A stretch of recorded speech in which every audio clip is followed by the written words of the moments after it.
এই এই ঝোকানি ছাড়া বাদাম দিছিলাম 4500 করে।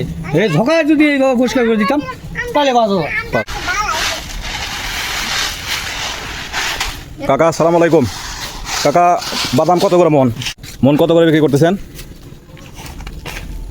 কত করে মন বিক্রি করতেছেন? 5000 বর্তমান। 5000 না? এবার তাহলে মানে ই করে কি বাদাম চাষ করে কি লাভ হয়েছে নাকি? এবার কিছু একটু লাভ হবে।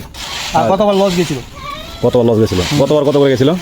35 36 একটু করে দাঁড়ান ধুলা 35 36। তাহলে এবার গেছে কত করে? 45 45। এখন বেচতেছেন 5000 টাকা মন। 5000। যাক, যে কৃষকদের যে এবার দাম বাড়ছে এটা আর কোনো কিছু দেখেন যে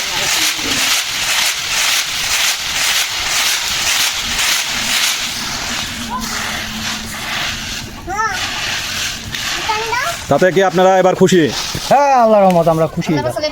এবার খুশি হয়েছেন তাহলে বাদাম চাষ করে? দেখ প্রত্যেক বছর এরকম হইলে পরে আপনাদের জন্য ভালো, তাই না? হ্যাঁ এবার লাভ হয়েছে, গতবার লস হয়েছিল। যাক, আমাদের গতবারের লস তাহলে এবার পোষায় গেছে। এবার কোথায় এই এই ঝোকানি ছাড়া বাদাম দিছিলাম 4500 করে। এই ঝোকায় যদি এইভাবে পরিষ্কার করে দিতাম তাহলে 5000। 5000 না? ঠিক আছে কাকা, দোয়া করি যে আপনারা সবসময় ভালো লাভবান হন।